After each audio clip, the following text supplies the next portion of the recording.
एक बार की बात है। एक गांव में पंकज नाम का आदमी रहता था। पंकज सब्जी बेचने का काम करता था, लेकिन बहुत मेहनत करने के बाद भी वह अच्छा नहीं कमा पाता था, जिसकी वजह से वह बहुत परेशान था। एक दिन पंकज सब्जी बेचकर अपने घर को लौट रहा होता है। घर पर उसकी पत्नी उसका इंतजार कर रही थी। आज बहुत देर हो गई है, ना जाने कहाँ रह गए हैं। अरे क्या हुआ?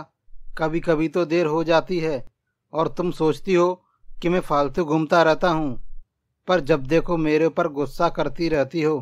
पंकज की बात सुनकर रानी कहती है, अरे आप तो फिजूल में गुस्सा कर रहे हैं, मैं तो बस आपकी चिंता कर रही थी। तभी पंकज के दोनों बच्चे वहां आ जाते हैं। पापा पापा, कल हमें स्कूल वाले घुमाने के लिए ले जा रहे हैं, मैं भी जाऊं क्या?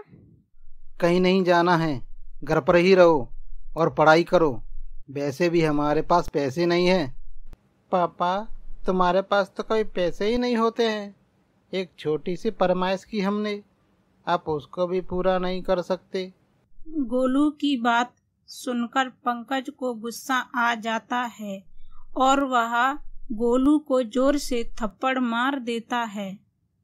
यह देखकर रानी गुस्से में आ जाती है और बोलती है, तुम्हें जरा सी भी तमीज नहीं है। क्या हुआ अगर तुम अच्छा नहीं कमा पाते हो तो इन बच्चों की क्या गलती है? अगर दोबारा मेरे बच्चों पर हाथ उठाया तो मुझसे बुरा कोई नहीं होगा। रानी की बात सुनते ही पंकज आग बबूला हो जाता है, लेकिन पंकज रानी को कुछ ज्यादा ही पीट देता है, जिसकी वजह से रानी बेहोश हो जाती है और मर जाती है। यह देख गोलू बोलता है, पापा, मम्मी को छोड़ दो, अब हम आपसे कुछ नहीं मांगेंगे। राहुल और पिंकी की बात सुनकर पंकज रुक जाता है और नीचे गिरी गंगा के पास जाता है और उसे देखता है, लेकिन गंगा मर चुकी होती है। यह देखकर पंकज डर जाता है। गोलू अपनी माँ को देखकर बोलता है, पापा, आपने मम्मी को मार दिया, अब मैं पुलिस को बुलाता हूँ। यह सुनकर पंकज डर से भाग जाता है। कुछ देर बाद गांव वाले आ जाते हैं और दोनों से पूछते हैं तो दोनों कुछ नहीं बोलते हैं और गांव वाले रानी का अंतिम संस्कार कर देते हैं। लेकिन रात में सोफिया गोलू से बोलती है, मुझे अकेली बहुत डर लग रहा है और भूख भी लगी है। सोफिया की बात सुनकर गोलू बोलता है, तुम्हें चिंता करने की कोई जरूरत नहीं है, तुम रुको, मैं आता हूँ। गोलू खाने की तलाश में घर से बाहर निकल जाता है, लेकिन उसे कुछ भी नहीं मिलता और वह खाली हाथ वापस आ जाता है। आज मुझे कुछ भी नहीं मिला और घर पर भी कुछ नहीं है। गोलू की बात सुनकर सोफिया बोलती है, तुम चिंता मत करो भैया, मुझे अब भूख नहीं लगी है। फिर गोलू और सोफिया दोनों पानी पीकर सो जाते हैं। रात में घर पर जोरों से दस्तक होती है।